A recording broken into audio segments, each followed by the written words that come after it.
ay. Espalda. ¿Cómo le pongo espalda?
Hola, de nuevo. Vamos entonces con la parte teórica.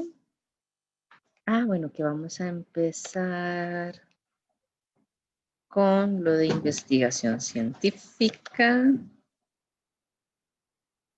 Una vez esto.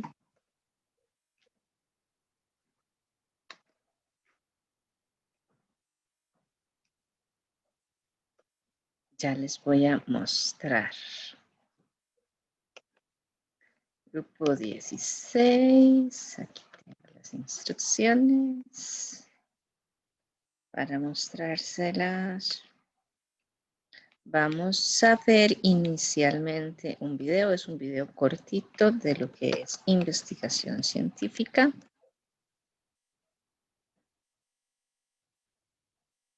Que yo sé que no es así como el centro de nuestro curso, pero es el tema que les había mencionado del compromiso de mejora que teníamos que ver. Entonces solo déjenme ver si estoy compartiendo pantalla. No estoy compartiendo pantalla. Voy a compartir pantalla. Y fijarme que esté compartiendo.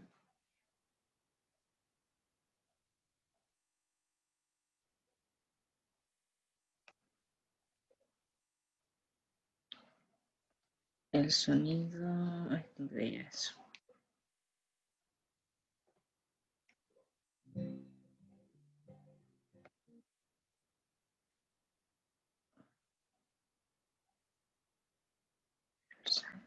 Ahí está. Ok, listo. Y no vayan y me dicen, deberían estar Todos oyendo. los investigadores usan el método científico para hacer sus investigaciones. Este es un método universal que ayuda a entender los fenómenos naturales de manera muy precisa. Todos podemos usar este método para llegar a conclusiones ante cualquier problema que se nos presente. Tú también puedes hacer tu propia investigación. Veamos paso a paso cómo lo puedes hacer. Antes de empezar, debes observar tu entorno para definir qué quieres investigar. Una vez definido el tema, busca información en libros, revistas o internet, cuidando que sea de fuentes confiables. También puedes pedir ayuda a un experto. Inicia pensando en la pregunta que deseas responder y la respuesta que podrías encontrar. Esa respuesta será tu hipótesis. Por ejemplo, sabiendo que en las playas se acumulan muchos residuos, la pregunta podría ser: ¿qué tipo de desechos son encontrados con mayor frecuencia en las playas de tu comunidad? Tu hipótesis podría ser: el desecho que con mayor frecuencia es localizado en la playa es el plástico. Luego deberás diseñar tu metodología, es decir, definir qué y cómo harás para responder la pregunta. Puede ser a través de un experimento en laboratorio o de trabajo de campo. Siguiendo con nuestro ejemplo, para responder la pregunta, puedes planear una jornada de limpieza en la playa, definiendo para ello una zona determinada. Reúne todo tipo de residuo que encuentres. Ahora, anota el número de pedazos de plástico, papel, vidrio y metal que hayas encontrado. No olvides anotar datos que te servirán después, como fecha, hora, área cubierta y nombre del lugar. Ahora deberás ordenar y analizar los datos. Es bueno utilizar tablas, gráficas y figuras, para que sea más fácil entender los resultados. Es el momento de discutir los resultados. Puedes compararlos con otros estudios similares o que se hayan hecho en otros sitios. Piensa por qué obtuviste los datos que ahora tienes y evalúa si hubo errores en la toma de datos y si es necesario hacer más estudios para responder la pregunta. Con base en la información anterior, podrás plantear tus conclusiones. Resume tus principales hallazgos y afirma si tu hipótesis fue aceptada o no. Volvamos a la playa. Si los datos que obtuve demuestran que la basura que más encontré fue el plástico, entonces mi hipótesis es válida. De lo contrario, tendré que rechazarla. Finalmente, comunica tus resultados. Comparte con otras personas lo que descubriste mediante una presentación, una plática en un lugar público, un folleto, etc. Hay muchas formas de hacerlo. Lo importante es que tus resultados sean de utilidad para toda la comunidad. Es posible que al terminar tu investigación surjan más preguntas. Con ellas podrás hacer más investigación y explicar cada vez mejor el fenómeno que nos interesa. Por ejemplo, ¿de dónde vienen los desechos que encontré? ¿Habrá diferencia si hago el estudio en otra época del año? ¿O en otras playas? ¿Qué puedo hacer para que esto cambie? Anímate y haz tu propia investigación.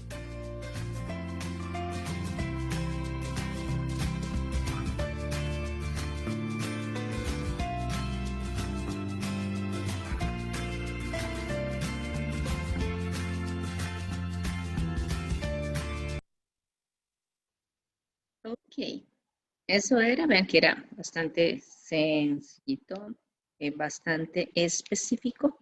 Lo que les presentaba ahí son como las bases de lo que es la investigación científica, a partir de lo cual ustedes tienen el quiz de investigación científica que ya está subido en la plataforma del enlace. En el enlace está tanto estas instrucciones, esto que les estoy mostrando en este momento, así como la plantilla en la que ustedes tienen que montar los resultados. La plantilla se las enseño también para que la vean. La tenía, ¿dónde la tenía? Es esta. Esta es la plantilla. Aquí ustedes ponen, bueno, grupo. En el caso ustedes son el grupo número 16. Aquí me ponen quiénes son el carnet y el nombre de los estudiantes. La parte de la calificación yo me encargo, no tienen que hacerme el favor de llenarla, aunque se quieran poner el 100, yo me encargo de eso, ¿ok? Y estos son los ejercicios que tienen que hacer, que ya se los explico en las instrucciones, ¿verdad? Pero ahí está, para que vean que es como llenar esta plantilla, para que no tengan que pensar que se hacen portada y que cómo la hacen. En realidad es algo bastante sencillo, bastante intuitivo. Ya como ejercicio, ¿verdad? Relacionado, recuerden, por favor, que sea formato digitable, por si quisiera hacer alguna observación, el nombre del documento, si lo hacen en grupo, pues entonces ponen los números de carnet de todos los integrantes. Si es una sola persona, pues pone quiz de investigación científica con el número de carnet y nada más. Tienen que entregarlo de hoy en 8 antes de las 7 de la mañana, que es cuando se cierra ese enlace. Y estos son los ejercicios. Primero tienen que ir a este enlace para hacer una lectura de eso e indicar que son los premios IG Nobel. ¿Ok? Lo segundo es, en esta página, que por aquí van a encontrar igual el enlace, vienen investigaciones. Estos premios se dan desde 1999, si no me equivoco, y entonces vienen todas las investigaciones que han recibido uno de esos premios desde 1999 hasta 2019, porque los de este año se otorgan en octubre. Entonces tienen que escogerme una investigación que haya ganado un premio entre el 2010 y el 2019.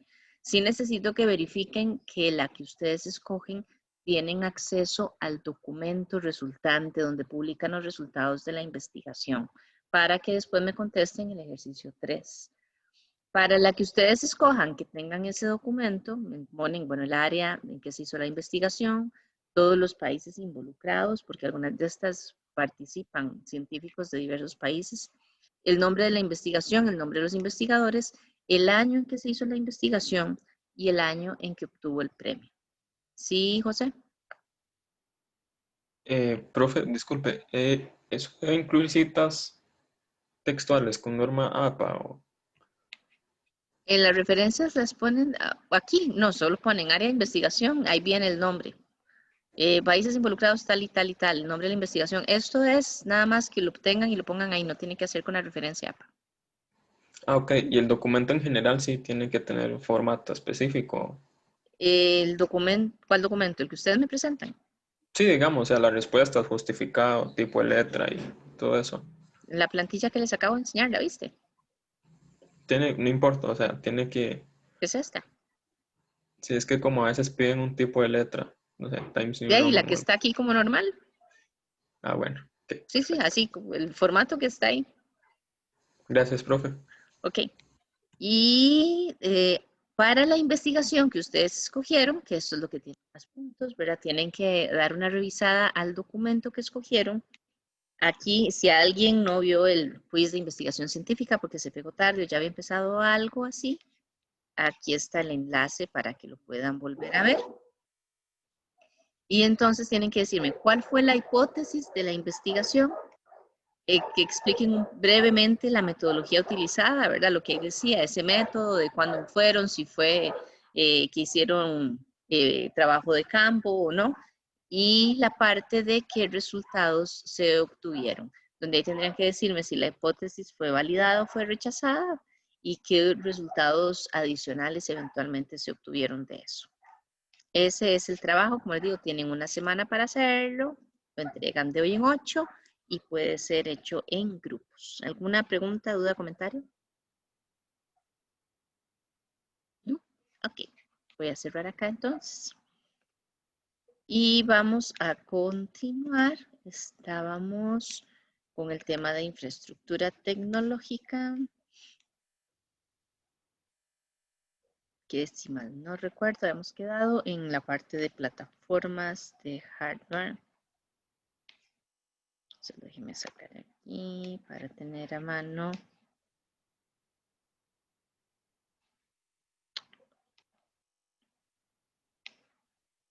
Dos B3. 2B3, ese es el que queda. Ok, entonces por aquí, plataformas de hardware.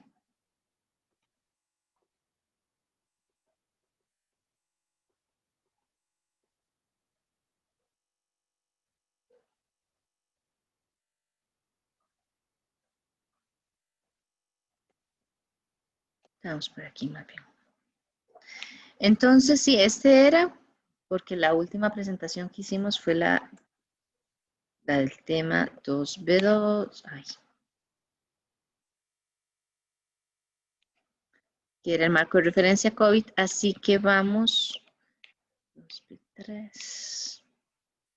Mauricio Borbón para que nos presente la parte de la evolución de la infraestructura de tecnología. Sí, ¿verdad? No lo Eh, había presentado. sí, profe, yo expuse la semana pasada. Sí, expusiste. Sí, Sí, ¿verdad? señora. Ujú. No, más bien, ese sí, perdón. Ese fue el último que se expuso. No he dicho nada. Es el que sigue. Ya me fijo. ¿Quién es el que sigue? Que era la parte de aplicaciones empresariales, que esa más bien es Gabriela Brenes. No, pero entonces voy a volver a compartir la pantalla más bien para llegar a donde tenemos lo de Gabriela, que ya es más bien de software. Ok, entonces.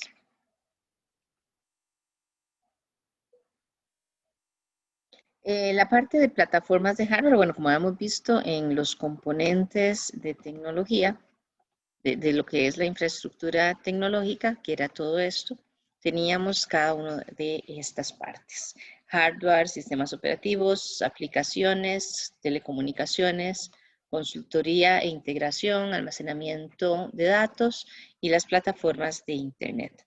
En las plataformas de hardware vamos a hablar de todos los targets, ¿verdad? Básicamente todo lo que es físico, lo que nosotros podemos tocar, todas las tarjetas, todos los circuitos, todos los dispositivos periféricos, todo Todo ese tipo de cosas es lo que conocemos como plataformas de hardware, que obviamente uno de los servicios que tiene que dar el departamento de TI va a ser el mantenimiento, la configuración, la instalación de ese tipo de cosas para verificar que estén funcionando adecuadamente y eventualmente para garantizar que la configuración responde a las políticas de seguridad, a las políticas de uso de la empresa y demás. Después tenemos la parte de los sistemas operativos, donde la parte de los sistemas operativos me dice cuál va a ser la base a partir de la cual vamos a instalar otro tipo de aplicaciones de software, sistemas y demás, porque algunos que son cerrados limitan el acceso o la conexión con otros sistemas. Por ejemplo, Mac es bastante cerrado. Se ha abierto un poco en los últimos 8 años más o menos, donde ha habido más conexión con aplicaciones que surgen inicialmente en otras plataformas tecnológicas, pero se sigue dando la situación esta de que existen las versiones para Mac. No es que se comunica directamente, sino que hay que instalar versiones Mac de Office, por ejemplo, versiones Mac de diferentes tipos de software. El asunto acá es que la decisión depende de la visión que se tenga de negocio, de la parte de los objetivos estratégicos y hasta eventualmente de las políticas también de seguridad, porque ahora que se pone de moda todo lo que es sistemas operativos de código abierto, por ejemplo Linux, pues es muy bonito decirlo, pero tiene sus contemplaciones en cuanto a seguridad. Sistemas abiertos, lo que quieren decir, no siempre son gratuitos. Por cierto, hay gente que cree que todo lo que es abierto es gratuito y no es así. Hay algunos que tienen un costo asociado para poder utilizarlo. Más bien la filosofía de los códigos abiertos es que si yo soy desarrolladora, yo llego y hago las aplicaciones, eh, tengo entonces lo que habíamos visto de que genero mi código fuente, que es donde yo escribo, el editor de lenguaje de programación, y genero el código objeto, que es el que se ejecuta. Entonces, yo termino mi aplicación, sea cual sea, y como es de código abierto, sea gratuito o sea que yo cobro porque la gente acceda a esa información, yo lo que hago es compartir mi código fuente, donde toda la gente va a poder ver el código de programación, las instrucciones detalle a detalle. Entonces, lo que pretende esto es que de repente está por allá José Antonio Sancho y él dice, mira, qué bonita la aplicación, pero si esto lo hiciéramos de esta forma quedaría mejor. Entonces, esa persona descarga el código fuente, hace las modificaciones, las prueba y cuando ya se da cuenta de que sí funciona mejor, lo vuelve a publicar y está disponible para todos los que tengan acceso. Y entonces por allá María Mora va y llega y dice, ok, yo tengo otra mejora que adicionarle a eso. Entonces hace las modificaciones y las vuelve a repartir. Eso es lo que significa código abierto. Entonces, si yo como empresa tomo la decisión de que voy a trabajar con sistemas de código abierto, tengo que contemplar que va a haber otras personas que eventualmente puedan hacer modificaciones y actualizaciones a nivel de lo que yo estoy manejando para gestionar la información, la privacidad, la confidencialidad y la seguridad de los datos. Entonces, por un lado, no tiene sentido usar código abierto si no voy a hacer las actualizaciones, pero no sé qué otras cosas adicionales podrían tener esas actualizaciones que podrían perturbar toda esta parte de seguridad y confidencialidad de la información. Entonces, vuelve a ser una decisión de negocio porque cuánto voy a invertir yo en hacer esas revisiones o si prefiero mantenerme con un código más cerrado donde nadie puede acceder a lo que yo estoy manejando porque para mí es prioritaria la seguridad. Ahora, nuevamente, esto depende de los datos. Va a haber datos que nosotros manejemos a nivel de negocio, que son datos, es información pública, que uno puede consultarla en cualquier lado. Entonces yo podría decir, ok, lo que es información pública lo voy a tener en sistemas abiertos porque es información pública. Entonces, eventualmente siempre ciertos controles, ¿verdad? Para que no entren por un sistema de código abierto a la parte donde tenemos la información crítica del negocio.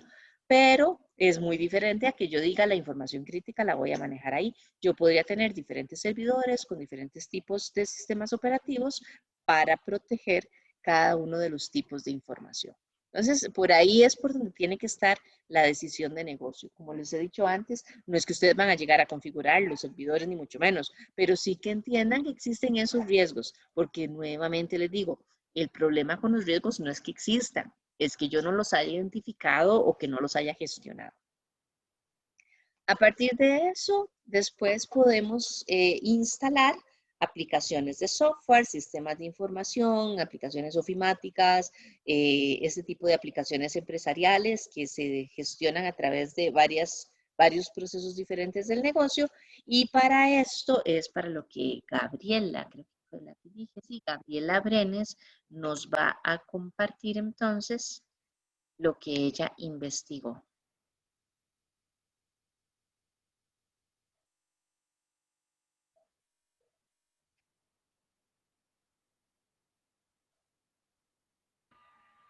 Sí se ve, profe.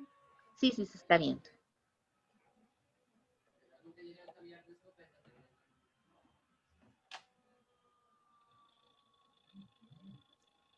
Bueno, buenos días. Yo les voy a hablar un poco sobre las aplicaciones empresariales. Estos, como la profe mencionó, son sistemas que van a permitir coordinar las diferentes actividades de una empresa, más que todo para facilitar el trabajo y también para ayudarlos en las tomas de decisiones. Existen 4 grandes. El primero de ellos es el Enterprise Resource Planning o planificación de recursos empresariales. Y estos sistemas lo que hacen es integrar los departamentos de manufactura, producción, finanzas o contabilidad, ventas, marketing y recursos humanos en una sola plataforma. Entonces, cada uno de los miembros de esos departamentos puede acceder en tiempo real y a través de cualquier dispositivo a la información que necesita. Toda la información que a veces está dispersa en la empresa va a estar en un solo lugar organizadamente. Estos sistemas se dividen en módulos o áreas para que esa organización sea más efectiva y además las personas puedan acceder un poco más rápido. Entre los ejemplos que tenemos está SAP y Microsoft Dynamics. Actualmente las empresas solicitan mucho que las personas sepan manejar SAP porque es como el que más se está utilizando. Como podemos ver en la imagen, estos se dividen en diferentes áreas. Entonces, en el caso de SAP, este funciona a través de un código de programación.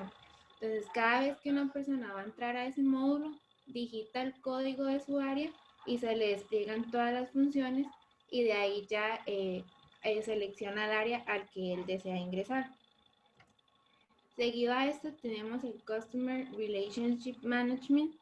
Este sistema va dirigido a recopilar todos los datos de los clientes que se tienen en la empresa, con el fin de tomar mejores decisiones en relación a las ventas, pero también a decidir cuáles clientes mantener, cuáles se deberían ir, o si los resultados que se están obteniendo en torno a los clientes no son los más efectivos. Entonces, a través de este sistema o este software, se tienen gráficas, se tienen todos los datos relacionados a los clientes para así poder tener una relación más eficaz y más cercana y a la vez aumentar la venta y mejorar el servicio que se da. Entre ellos tenemos SalesNet y Salesforce.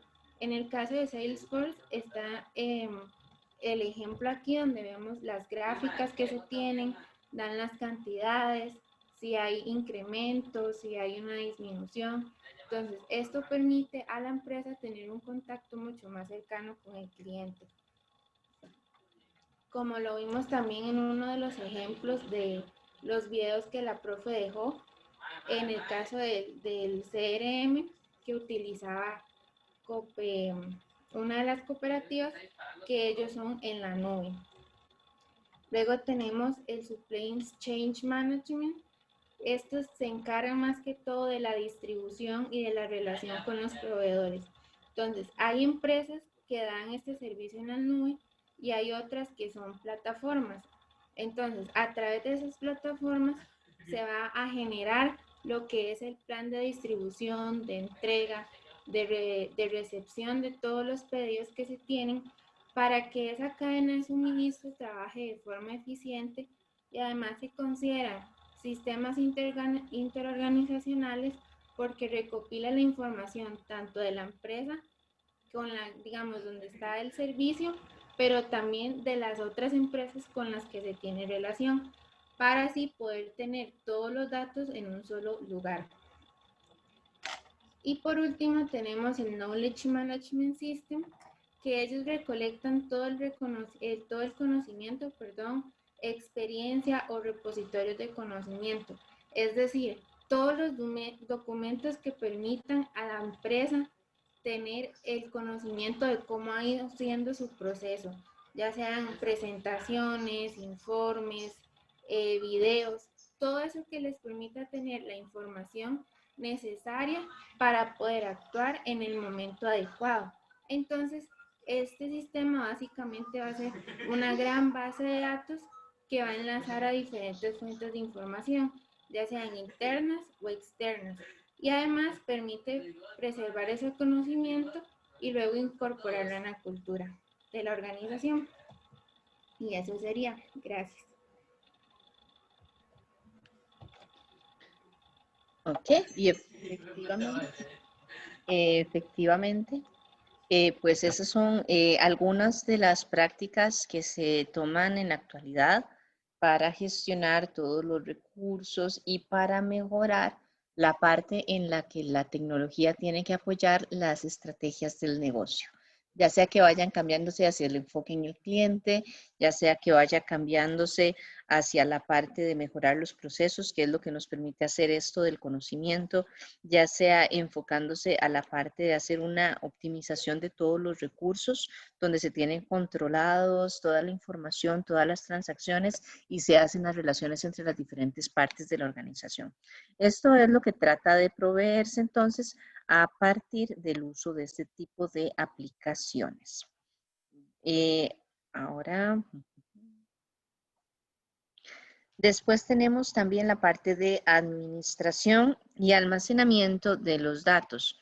Cuando nosotros hablamos de esta parte, hablamos de lo que son sistemas de información y dentro de lo que son los sistemas de información, pues obviamente se incluye el almacenamiento de esa información que es recopilada para hacer todo el procesamiento y para guardar los resultados de ventas, resultados de desempeño, resultados de relaciones con proveedores, todo ese tipo de cosas se va a almacenar.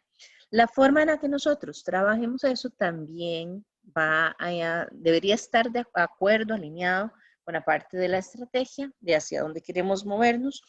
Deberíamos pues tener una integración completa entre los sistemas, lo más completa posible, que eso es lo que me ayudan a hacer esas aplicaciones empresariales de las que hablaba Gabriela. Pero también siempre va a haber algunos procesos o sistemas de información que son independientes y que nosotros deberíamos buscar la forma de integrar esa información con el resto para que a la hora de tomar decisiones todo esté relacionado y no dejemos ningún área de la empresa por fuera. Entonces, hay que decidir cuáles son los sistemas gestores de bases de datos, que son los que me van a proveer ese acceso a donde están físicamente guardados los datos. Físicamente, pues obviamente son ceros y unos, pero en algún lugar están almacenados esos ceros y unos en un disco duro o en una unidad de almacenamiento. El sistema gestor de bases de datos es un software que lo que hace es relacionar las instrucciones que se le dan desde un sistema de información o eventualmente la persona que es administradora de la base de datos da las instrucciones y ese sistema gestor es la interfaz entre el almacenamiento directo y la persona que está dando esas instrucciones, lo cual me garantiza mucha seguridad en lo que es el manejo de la información, evita no sé, como, digamos, si nosotros tenemos un archivo de Excel, nosotros podemos tener alguna interfaz por el medio de la cual los usuarios incluyen datos y los eliminan o los modifican, pero siempre existe la opción de que el usuario entre directamente, a menos que pongamos una contraseña, pero eso tampoco es muy seguro que digamos. Entonces, el sistema gestor de bases de datos impide que alguien pueda llegar a hacer eso. Hace un control, un filtro ahí de qué se puede hacer y qué no se puede hacer a partir de los privilegios que tenga uno como usuario. Entonces, digamos, yo, Alejandra Selva, no soy la administradora de las bases de datos, ni soy la administradora del sistema. Entonces, eventualmente me da permiso de ver información, pero no puedo modificarla. Solo las personas que han sido registrados como usuarios que pueden modificar esa información podrían hacer las actualizaciones. Entonces, por ahí tengo muchos elementos que ayudan a proteger los datos, garantizando su integridad, lo cual no se da en otro tipo de archivos, como si trabajamos en Word, en Excel, documentos de texto y demás. Por cierto, ahí aclararles, porque mucha gente, uno oye, muchísima gente que dice que es una base de datos en Excel. Bueno, no. En Excel es un conjunto de datos que están relacionados. No es una base de datos. Dista mucho de ser una base de datos. Entonces hay que tener muy clara esa diferencia. Por ejemplo, otro elemento muy importante que tiene el sistema gestor de bases de datos es la parte del manejo de transacciones. Cuando nosotros, por ejemplo, queremos registrar una venta de ciertos productos, yo tendría que registrar para que toda la información sea coherente y esté completa, quién está comprando, ¿verdad? ¿Quién es mi cliente? Tengo que tener un encabezado de la factura con los datos de la factura, los datos generales. Tengo que tener un detalle de la factura, ¿verdad? Todos los productos, las cantidades, precios unitarios, totales y demás, y eventualmente si tuve un descuento o no tuve un descuento en alguno. Y otro elemento que es importante es la parte del inventario. Yo tengo que ir, si tengo 3 bolsas de café y me compran una, pues entonces tengo que ir al inventario a decir que una salió del inventario y que ya solo me quedan 2. Entonces, el concepto de transacción significa que yo establezco todo lo que yo tengo que actualizar para registrar esa venta y esa es la transacción completa. Lo que me provee el sistema gestor de bases de datos es que hay operaciones que garantizan que o se actualizan todos los datos o no se actualiza ninguno. De manera que nunca va a haber problemas en la integridad de la información. Si yo lo hiciera en Excel, que como les digo, no es una base de datos, ¿qué pasa? Digamos que yo estoy metiendo la información del cliente, estoy metiendo el detalle de la factura, y ahí por cualquier razón se fue la luz, lo que sea, falló la aplicación o lo que sea. ¿Qué es lo que pasa? Que queda actualizada la factura y el cliente, pero nunca actualicé el inventario. Bueno, eso no pasa en un sistema gestor de bases de datos, porque como les digo, o lo hace todo, o si en alguna parte del procesamiento no se logró terminar, se da cuenta y devuelve los datos a la situación antes de comenzar esa transacción. Entonces, o se registró o no se registró, pero no hay datos medio incluidos en el sistema. Y por ahí, eso y otro montón de cosas más que tienen las bases de datos, que es la razón por la cual se prefiere trabajar a ese nivel, ya cuando estamos hablando de aplicaciones más serias. Como les digo, Excel es una aplicación que es robusta y todo, pero está pensada en usuarios finales, donde tienen datos que van a gestionar de cierta forma, pero para garantizar su integridad y su protección deberíamos trabajar con una base de datos. Tenemos la parte de conectividad de redes y telecomunicaciones, donde, bueno, en términos muy generales, una red es que yo comunico varias computadoras a través de diversos medios de transmisión, ¿verdad? Antes hablábamos de que era que estaban cableadas, pero ahora tenemos diferentes medios de clasificación, digo, de conexión. Y tenemos ciertas clasificaciones dependiendo del alcance, diseño, topología. Y para eso nos va a hablar, ya les digo, 2B5. Emilio.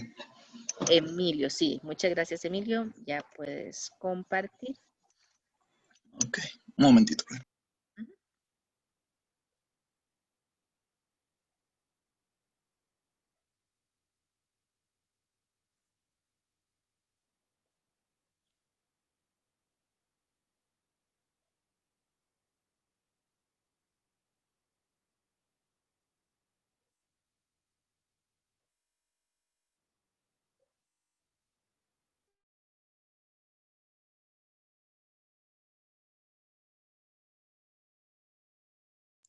Es que no active el audio, un momentito. Ahora sí, profe. Profe. Sí, cuando quieras. Ok. Ok, bueno, mi nombre es Emilio Tarola. Mi tema es el de clasificación de redes según el alcance y la topología. En cuanto al alcance, se hace referencia, digamos, a eso mismo, al radio o a la longitud que estas redes vayan a tener. Entre las que les voy a explicar están el área de red personal, la local, la de campus, la metropolitana, la ancha, por decirlo así, y la de almacenamiento. Primero tenemos la que viene a ser la personal. Esta es la red que tenemos todos en la casa y la que nos permite igualmente conectarnos tal vez a la impresora, a otra computadora e incluso el celular. Es para zonas reducidas y se suele utilizar el router, ¿verdad? Para expandirlo. Por otra parte, tenemos la que viene a ser la que es bastante conocida, es la LAN. Esta suele usarse en oficinas y en pues, edificios. Tiene una longitud de entre 200 metros y 1 kilómetro. Y igualmente permite la conexión entre varios computadores y escáneres. Facilita la comunicación de una manera más efectiva. También tenemos la red de área de campus. Esta hace referencia a la red que se suele utilizar en las universidades y en lugares en los que se ocupa mantener a 2 o más edificios conectados. Tal vez un ejemplo de eso puede ser la red que tiene la Universidad de la AURI o la Durroam. Y también tenemos la metropolitana. Esta es la que suelen utilizar los gobiernos para comunicar, ya sean bibliotecas, parques y demás zonas pues, de interés, ¿verdad? Suele ir por cableado de fibra óptica y un ejemplo también podría ser este proyecto que tiene el ICE de conectar los parques con internet, como el Morazán y este de San Pedro. Y también tenemos la Wide Area Network, que vendría a ser ya como las conexiones entre ciudades e incluso países. Esta viene conectada por ya cables de fibra óptica más, pues en mayor proporción, por decirlo así. Y sí, es básicamente por eso que tenemos internet. Igualmente se transmite por satélites, pero es principalmente por cableado. Y finalmente tenemos la que ya viene a ser una red ya más privada o de estilo personal que suelen utilizar las empresas. Esto es para evitar que pues, la saturación que otros usuarios de una red puedan hacer en esa red, no vaya a afectar la comunicación o pues, la misma red de la empresa. Eso es para evitarse problemillas y cosillas así. Y ya en cuanto a la topología, es básicamente la organización o la estructura que tienen estas redes. Y a continuación, pues les explicaré estas que están aquí a la izquierda. Primero tenemos la que viene a ser la red en bus. Esta tiene como ventaja el hecho de que, no mentira, como desventaja, que diga, el hecho de que si una parte de esa estructura se ve dañada, viene a pues, afectar a la computadora en la que se dañó y al resto de computadoras. Igualmente, cuando se quiere agregar una nueva computadora, pues sí existen problemas a la hora de la saturación y pues comienza a pues, bajar la calidad, por decirlo así, en cuanto a la transmisión de datos. Luego tenemos la que viene a ser red de anillo. Esta pues tiene la ventaja que se pueden conectar varios pues, dispositivos, pero al igual que la otra, tiene por defecto o desventaja el que si se jode una parte de esa red, el resto de computadoras o dispositivos también va a verse afectados. También tenemos la estrella.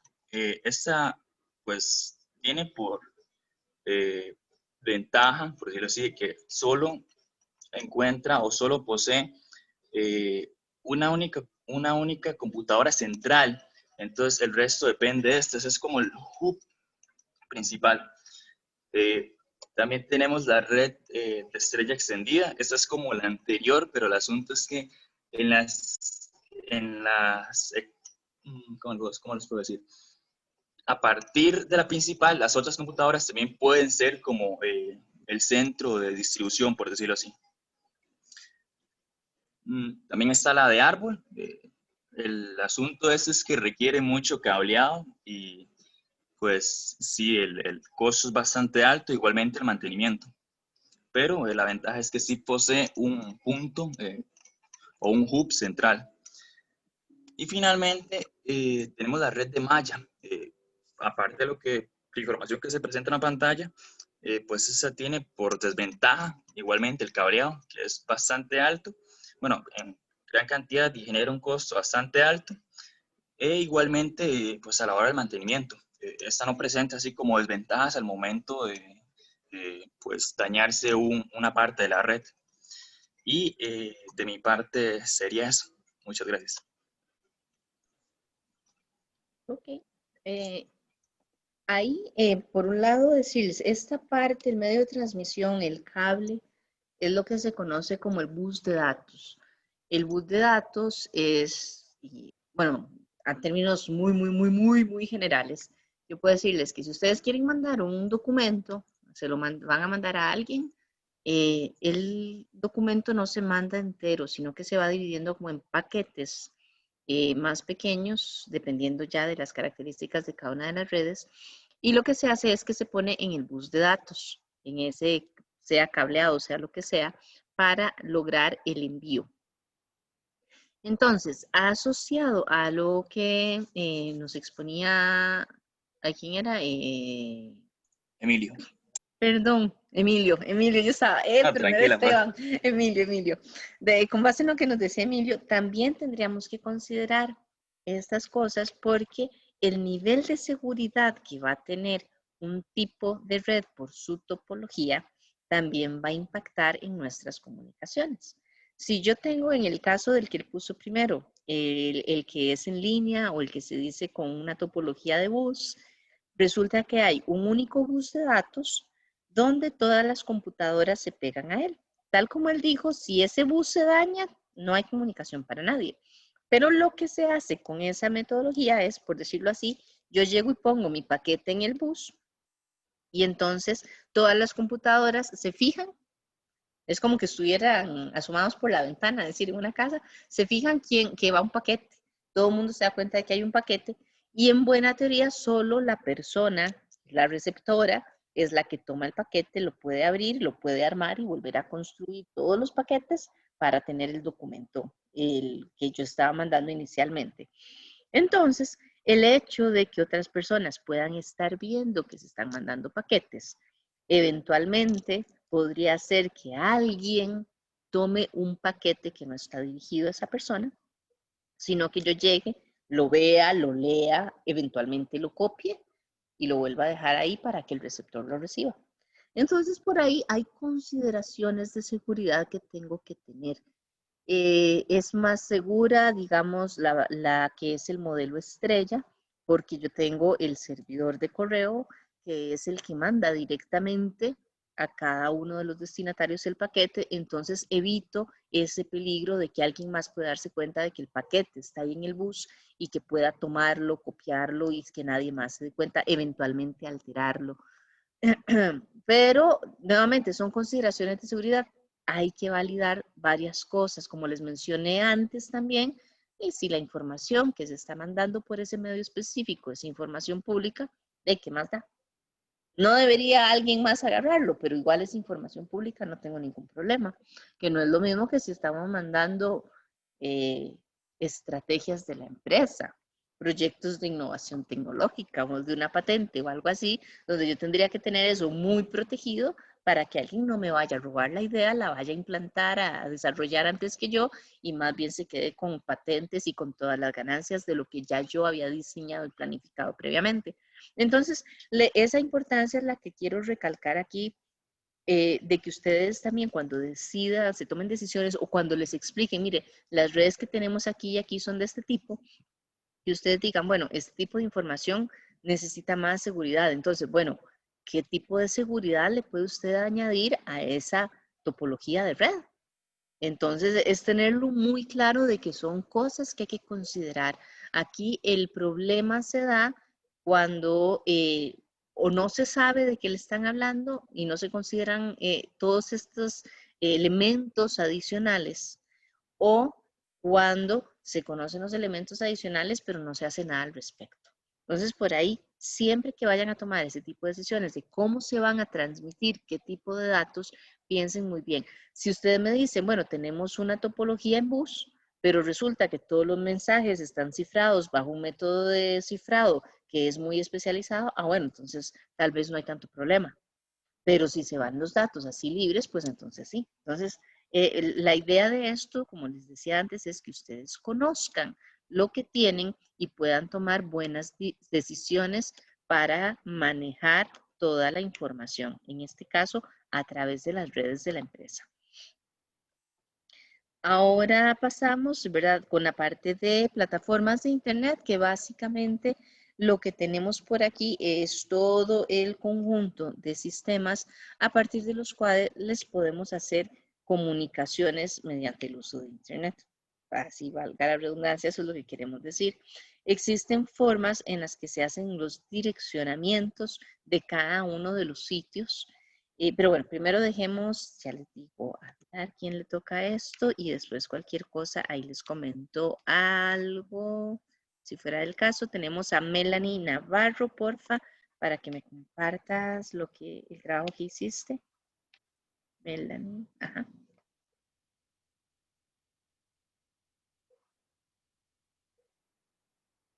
Melanie, ¿me oíste?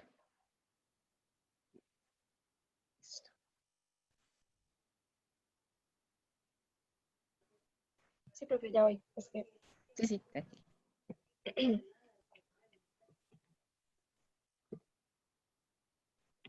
Bueno, compañeros y profesora, yo les voy a hablar sobre lo que es la World Wide Web, o mejor conocida como la WWW.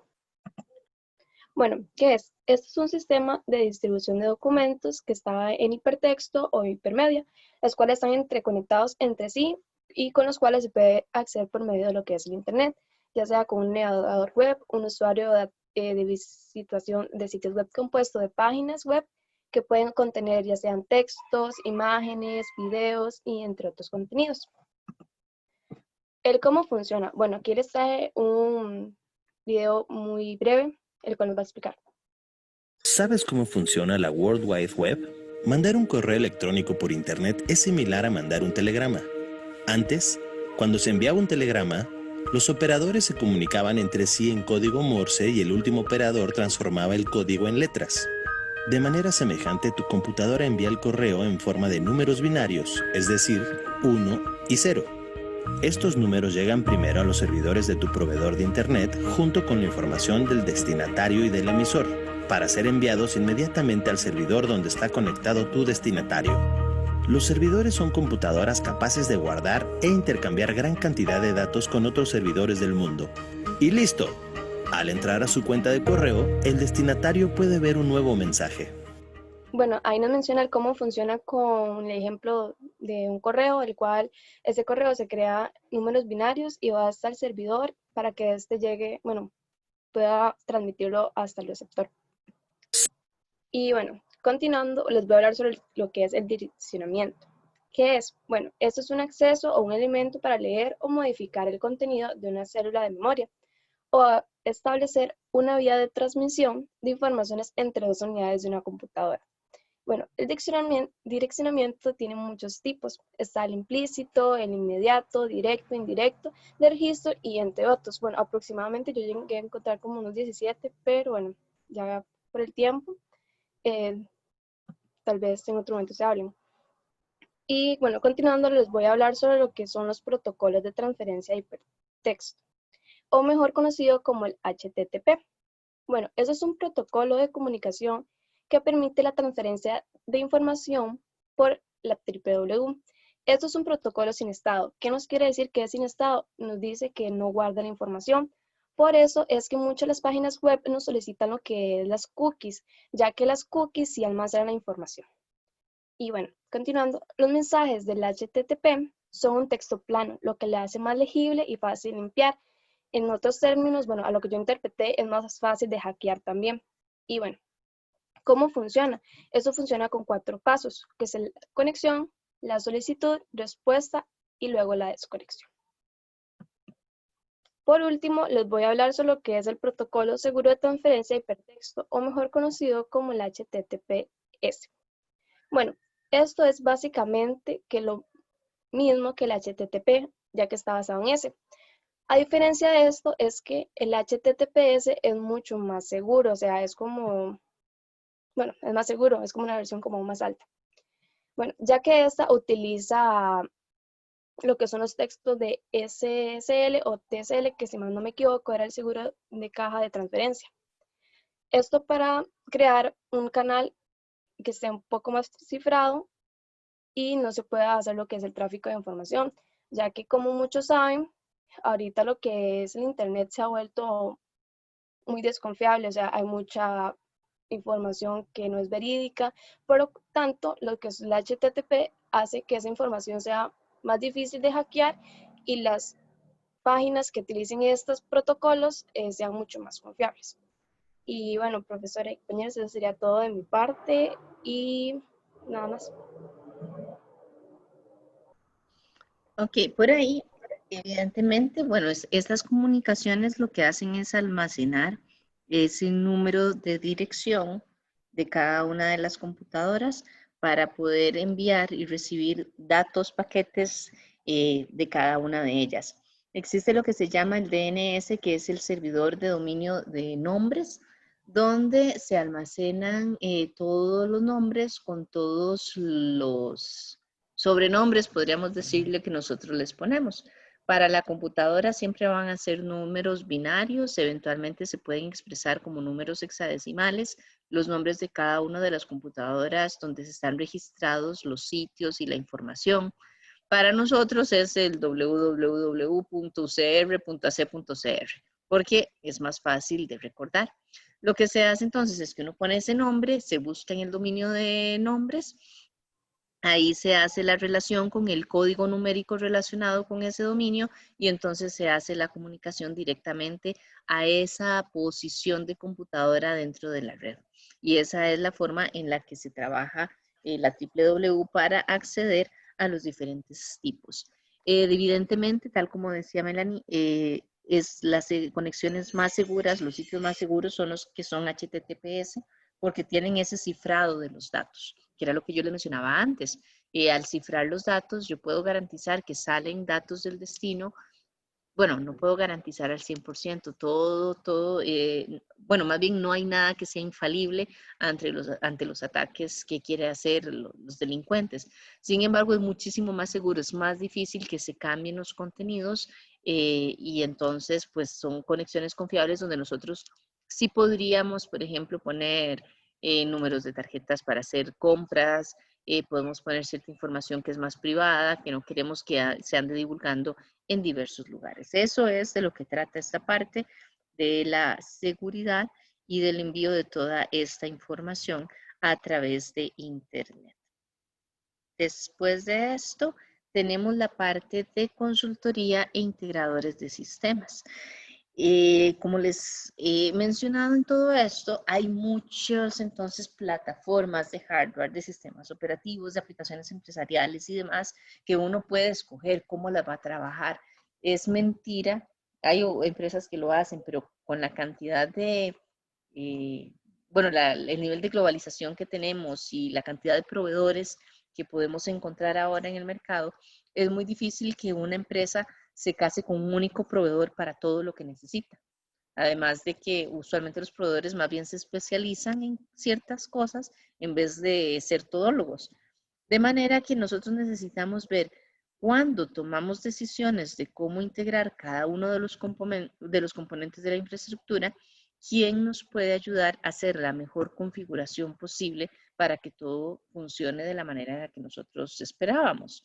Y para esto es que se hacen esos servicios de consultoría y de integración de sistemas, de plataformas y demás. Entonces, ahí es donde entran los consultores, donde vienen con su área de especialización, donde pueden hacer todas estas verificaciones.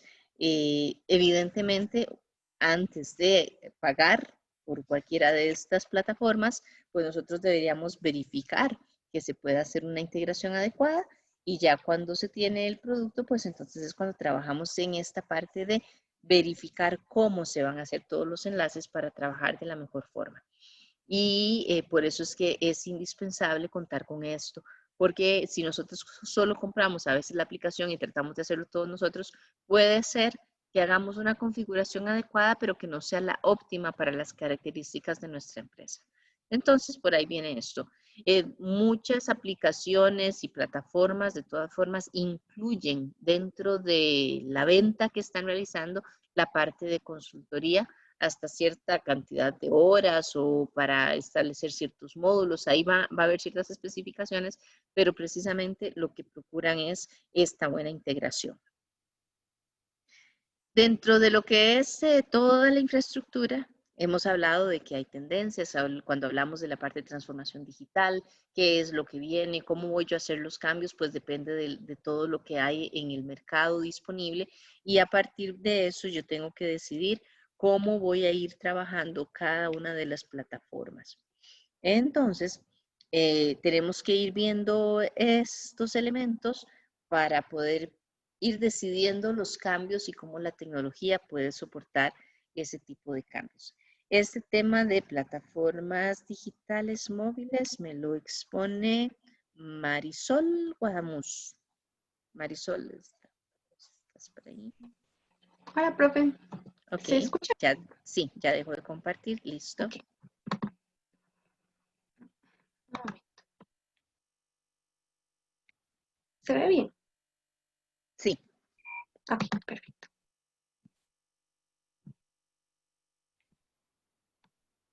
Bueno, buenos días, mi nombre es Marisol y el día de hoy les voy a hablar acerca de las plataformas digitales móviles. Las plataformas digitales móviles son aquellas que adoptaron funciones propias de las computadoras, como la navegación web. Un ejemplo de esto son los celulares, los relojes inteligentes, las tablets, entre otros. A continuación, voy a analizar 3 de estos dispositivos. Para empezar, están los relojes inteligentes. Los relojes inteligentes funcionan mediante una conexión estable a un smartphone, porque ya que sin esta conexión, básicamente lo único que haría sería darnos la hora y ese no es su principal objetivo. Algunas capacidades de estos dispositivos, bueno, son conectarse a la red, traen sensores para medir el ritmo cardíaco y pueden almacenar datos como los pasos y claramente como el ritmo cardíaco. También cuentan con un giroscopio que sirve para identificar la orientación de la persona. Por último están las aplicaciones de los dispositivos que se centran más al área de la salud. Un ejemplo de esto es en el uso que se le dio al Apple Watch en un tratamiento en la lucha contra la hipertensión, y también un estudio realizado por la Facultad de Medicina de la Universidad de Stanford, donde se hicieron pruebas y estudios para identificar, para identificar posibles casos de fibrilación auricular, que es una irregularidad cardíaca. Luego están las gafas inteligentes. Estos dispositivos funcionan también parecido a los relojes inteligentes, ya que se necesita de una conexión inalámbrica estable para poder dar información en tiempo real. Algunas capacidades de estos dispositivos, como mencioné, es dar información en tiempo real y conectarse a una red. Otros, por ejemplo, como los Google Glasses, tienen la capacidad de almacenar datos, ya sea fotos, videos, etc. Y también cuentan con un sistema operativo que en el caso de las Google Glasses es el Android Oreo. Por último, las aplicaciones de los Smart Glasses también se centran en el área de la salud. Un ejemplo es en el 2015 que se le dio la oportunidad a unos urólogos en España de usar el dispositivo, por ejemplo, en el quirófano y en consultas. Y también Google está creando un dispositivo capaz de medir los niveles de azúcar en los diabéticos mediante las lágrimas. Por último están las prendas inteligentes. Acá esta imagen es de una jacket creada por Google y Levi's, donde se puede controlar diversas funciones del celular con las mangas. Estos dispositivos funcionan con la ayuda de sensores y una conexión inalámbrica, ya que sin estas básicamente sería como una prenda normal. Algunas capacidades de estos dispositivos son, como mencioné, dar información en tiempo real, pero en el celular. Miden la actividad física de la persona y no cuentan con almacenamiento interno, ya que toda esa información que ellos analizan se muestra en el celular, por ejemplo. Por último están las aplicaciones, que también se centran más en el área de la salud y los deportes, ya que sirven para controlar el estado de la salud de la persona. También pueden funcionar como una interfaz, como es el caso de la Jacket que creó Google y Levi's, donde se podía controlar las funciones del celular con las marcas. Y eso sería todo. Muchas gracias. Ok, gracias a vos. Sí, ojo entonces el montón de cositas que van saliendo, que como les había mencionado yo antes, deberíamos hablar de que en las empresas se trabaja con una parte de innovación y desarrollo de tecnología para poder ir visualizando este tipo de cosas y ver hasta qué punto yo podría utilizar algo de esto para aprovecharlo dentro de mi estrategia organizacional, para tener mayor cercanía con el cliente, para ese tipo de cosas. Yo entonces podría utilizar todo esto, pero necesito de hacer esa investigación, de tener muy clara la estrategia de negocio para saber qué puedo utilizar sin salirme de esa estrategia del negocio. Todas estas plataformas digitales móviles entonces las vamos a entender como cualquier dispositivo donde mediante tecnología se pueda hacer, perdón, esa fue mi perrita, donde se pueda hacer uso de la información, se pueda recopilar información que pueda ser analizada posteriormente y que ande moviéndose, digitalizándose por todo lado. Y entonces tengo que aprender también a trabajar cómo voy a lograr obtener los beneficios de todo esto. Dentro de plataformas digitales móviles, yo podría tener también cuestiones como el uso de tabletas, ¿verdad? Que ya eso es como más común y demás. Los mismos teléfonos inteligentes. ¿Por qué? Porque a nivel de una empresa, yo tengo que decidir hasta qué punto voy a permitir que mis empleados utilicen esos accesorios para trabajar con la información, para acceder a la red que tengo, para enviar, preparar documentos y demás. Entonces, por ahí ya vamos a ver que creo que ahorita sí que qué cosas debería yo, sí, efectivamente aquí está, considerar para efecto de dar esas autorizaciones. En algún momento hablamos de que en la parte de alineación con la empresa, tengo que tener muy claros los requerimientos de seguridad y tengo que establecer muy bien cuáles son los usos permitidos de la tecnología. Esto lo podríamos hacer mediante ciertas políticas de seguridad que sean definidas a todo nivel organizacional. Entonces, con todo esto, yo tengo que definir también cuál va a ser el impacto que yo voy a tener al permitirle a mis empleados, por ejemplo, traer sus propias tabletas y que se peguen a mis redes. Porque yo digo, bueno, yo aquí tengo una VPN, se conectan aquí en forma segura, pueden utilizarlas, no tengo ningún problema. Pero eso tiene implicaciones en cuanto a, por ejemplo, las capacidades de la empresa. ¿Cuánta gente de soporte tengo yo para que atienda, verifique que las configuraciones de cada uno de los dispositivos que traen mis empleados son las adecuadas? Entonces, yo podría decir, si tengo 3 personas de soporte y estoy hablando de que son 1000 empleados en total, yo no puedo pretender que las 3 personas den todo el soporte a todo el equipo que tengo en la empresa y además a sus propios dispositivos que van a ser teléfonos de cualquier marca, de cualquier modelo, con cualquier tipo de aplicaciones y demás. Entonces, yo podría decir que voy a restringir el uso de dispositivos personales móviles a ciertos dispositivos que cumplan con características específicas. O puedo decir, todo el mundo trae el que quiera y se conecta, o puedo también decir, como política de la empresa, aquí se utilizan los dispositivos de la empresa y nada más. ¿Querés que el gerente general? No importa, no se comunica a internet. Claro, ahí es donde empiezan las cuestiones, ¿verdad? Porque un gerente general va a querer conectarse desde su teléfono, pese a la directriz establecida en la política de seguridad.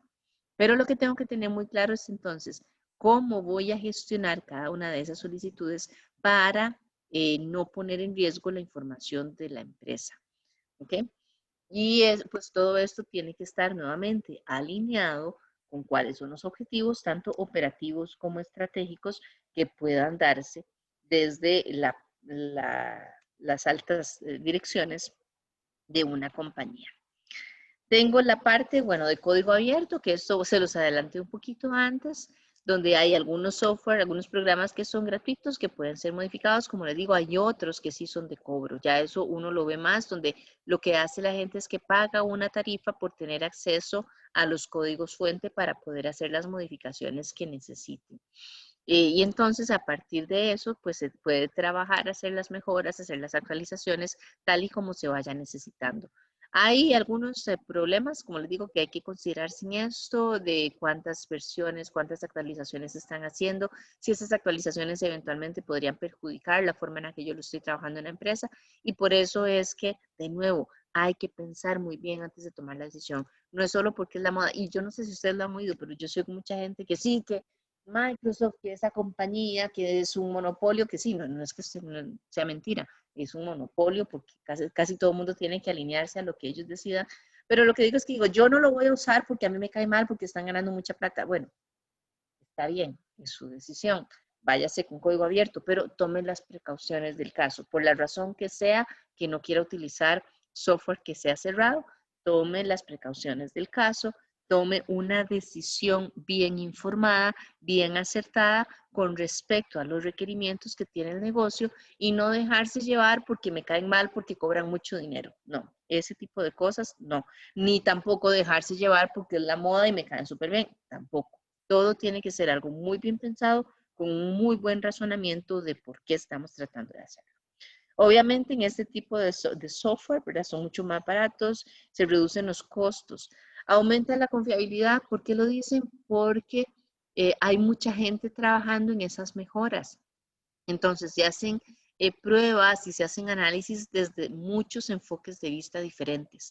Y eso es lo que garantiza que se cubren muchas cosas que a veces un grupo pequeño de personas no puede visualizar tanto.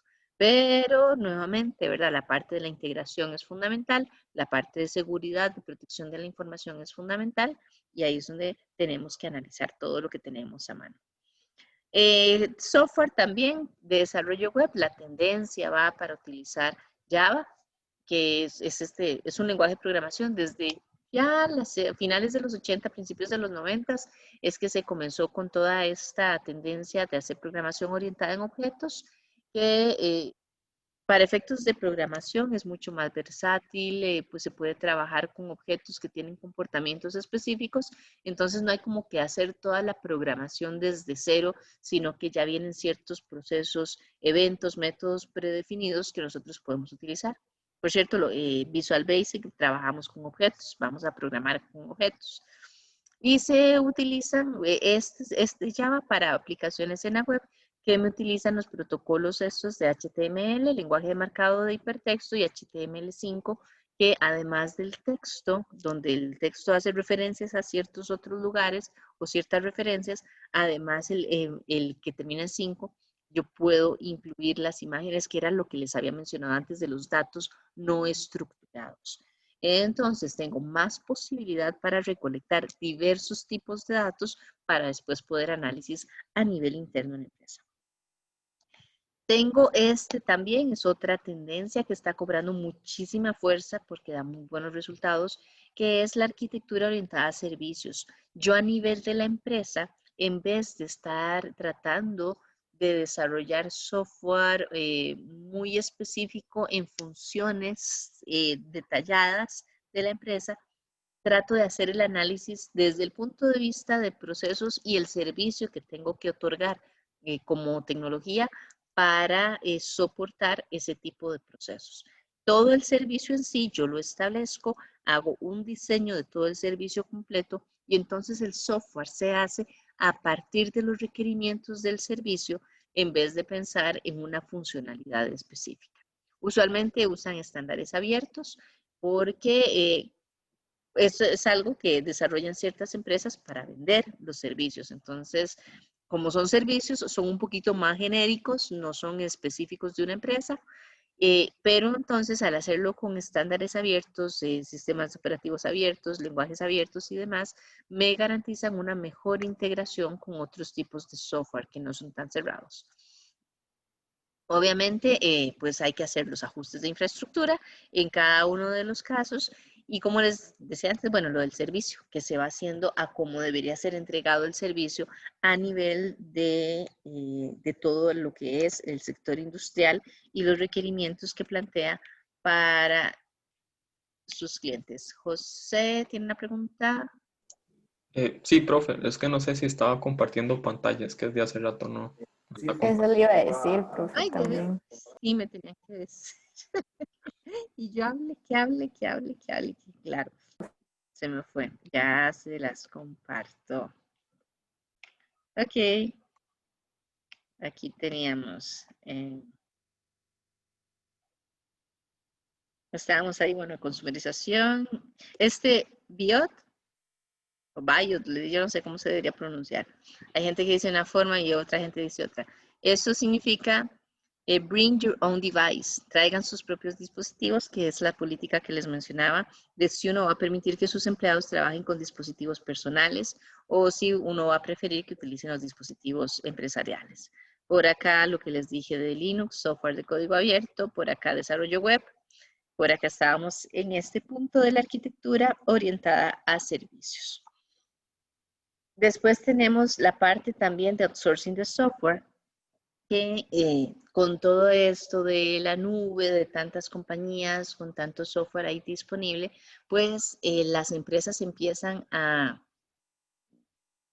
repensar si es conveniente tener dentro de la misma organización departamentos de desarrollo de software, porque todo lo que es desarrollo de software pues es otro gran tema, ¿verdad? Toda la parte de calidad de software, de pruebas, de metodologías de programación, diferentes formas de hacerlo, diferentes métodos que tienen que alinearse con las estrategias de la empresa y demás, pues entonces requiere altos niveles de gestión, también solo el hecho de desarrollar software. Entonces, una de estas tendencias es la parte de tercerizar ese desarrollo de software, dejar en casa lo que son algunos mantenimientos básicos, mínimos, y más bien hacer contrataciones o adquisiciones externas. Ahí podemos analizarlo desde diferentes puntos de vista. Uno es la compra de los paquetes de software, que es cuando ya está el paquete como tal, ya existe la aplicación como tal, basada en buenas prácticas internacionales a partir del proceso para el que se desarrolla el sistema. Sin embargo, no está tan personalizado. En este sentido, hay que tener mucho cuidado al pensar en qué necesitaría yo tropicalizar, personalizar, ajustar a la forma en la que trabajamos en la empresa. No es recomendable que yo más bien compre un software y adapte mis operaciones al software, sino más bien que debería adaptar el software a mis operaciones, porque si no estoy hablando de un cambio radical en la operativa y eventualmente en la estrategia organizacional. Hay empresas que lo hacen y les va mal, entonces es mejor siempre pensar en que el software es el que tiene que ser adaptado. Mucha gente dice, es mucho mejor comprar el paquete de software porque tiene el costo asociado con el desarrollo, pero ese se diluye entre todas las ventas que el desarrollador hace de ese paquete de software. Sin embargo, cuando yo hago esos ajustes, si son mínimos, no tengo ningún problema, pero si son ajustes muy grandes, tienen un costo adicional. Y aunque siempre los desarrolladores ofrecen garantías de mantenimiento del software, esas garantías usualmente no incluyen el mantenimiento de los ajustes personalizados que se hicieron. Entonces hay que hacer un cálculo muy adecuado de los costos que eso va a tener para que más bien la iniciativa de disminuir costos en desarrollo no se vea incrementado por este tipo de cláusulas o elementos que tal vez no estábamos considerando. Cuando hablamos de outsourcing de software, más bien es que yo digo, igual, no lo voy a hacer en casa, el desarrollo, sino que voy a contratar a alguien empresas que se dedican a desarrollar software para que me hagan el software a la medida. Entonces, vienen los consultores, hacen el análisis de lo que yo necesito, levantan ese listado de requerimientos, hacen sus propuestas de diseño para que yo las evalúe, las apruebe, y así que las tengo aprobadas, pues entonces empiezan a desarrollar la aplicación hasta el punto en el que ya me la entregan, se hacen pruebas generales en un ambiente de diseño, se llama, y cuando ya es completamente aprobado por las partes involucradas, pues se pone a trabajar, se pasa al ambiente de producción. Pero entonces es alguien externo a la empresa que diseñó mi sistema, que es lo contrario de cuando yo tengo a todos los desarrolladores trabajando en la empresa y ellos mismos son los que lo hacen. Perdón. Y la otra parte en outsourcing es lo que ya vimos cuando hablábamos de computación en la nube, que se tienen pues los servicios como la entrega de software, perdón, como un servicio donde había que considerar, como les había mencionado antes, estos acuerdos de niveles de servicio. ¿Cuáles son las condiciones a partir de las cuales se rige el contrato para garantizar que el proveedor me está dando los elementos que necesito para funcionar en forma eficiente? Desafíos administrativos con todo lo que es infraestructura de tecnología. Bueno, los cambios de las plataformas, flexibilidad y escalabilidad es algo sumamente importante. Si yo voy a hacer un cambio, yo tengo que garantizar que el cambio va a ser favorecedor para mí a partir de la estrategia de negocio. Si yo tengo dentro de mi estrategia que voy a crecer, pues entonces la infraestructura debe poder crecer a la medida. Y digo a la medida porque si yo tengo a 100 personas trabajando ahora y yo quiero crecer a 200 personas, pero resulta que lo que me está recomendando un proveedor es que paso de 100 a 500 y tengo que pagar por 500 y solo voy a tener 200, pues no es flexible. Sí me permite crecer, pero obligatoriamente. Y eso va a incrementar mucho los costos. Entonces, tengo que ir trabajando muy bien con eso, pero para eso necesito saber cuál es el futuro cercano que tengo para hacer las proyecciones del caso y tomar las decisiones. Obviamente todo eso entonces, esa alineación tiene que ir de la mano con las políticas y procedimientos establecidos desde el nivel estratégico hasta el nivel operativo. En la parte de gerencia y gobernanza del cambio, lo que yo les decía, no se trata solo de que yo instale nuevo hardware o nuevo software, nuevas aplicaciones y que con eso ya todos mis sueños se hicieron realidad. No. Hay que verificar, por un lado, la alineación y por otro lado, ganarse el compromiso de la gente para que participe activamente y que los proyectos logren ser exitosos. Entonces, tiene que existir un plan de crecimiento en cuanto a la infraestructura para poder ir haciendo las adquisiciones a partir de las decisiones estratégicas, las inversiones que se decida realizar y entonces ir respetando ese plan de infraestructura, no cambiarlo de la noche a la mañana, porque esto pues genera mucho problema en la gente, así que se apunta y se compromete con un proyecto, una iniciativa que después se lo cambien y ya se apunte, se lo vuelven a cambiar, pues eso elimina las ganas de participar. Entonces todo esto tiene que hacerse en forma ordenada a partir de esos planes. Si se van a hacer ajustes, que los cambios sean formalmente aprobados después de todo un análisis del impacto que va a tener en la empresa y de todos los cambios que también tendrían que hacerse en ese plan de infraestructura. Y en cuanto a lo de las inversiones, calcular muy bien los costos. Lo que les decía, si voy a ajustar el paquete de software, ¿cuánto me cuesta hacer los ajustes? ¿Cuánto me cuesta el mantenimiento, no solo del software inicial, sino del software con los ajustes y de mis ajustes específicos? ¿Qué costos voy a tener asociados por si voy a tener algún tipo de servidor, algún equipo que voy a adquirir o si lo voy a tener en la nube? La parte de los costos por el respaldo de la información. Por ejemplo, todo eso tengo que tenerlo muy claro para poder tener una noción real de lo que me va a costar. Y no que diga, no, pues el paquete solo cobran, no sé, $15 al mes, entonces me sale mucho más barato. Bueno, sí, pero todo lo demás, ¿qué es? Y entonces tener la comparación con los resultados de tenerlo en casa, de hacerlo con otro tipo de proveedor, de incluir más requerimientos en cuanto a seguridad o protección de los datos, en cuanto a confiabilidad, en cuanto a integridad.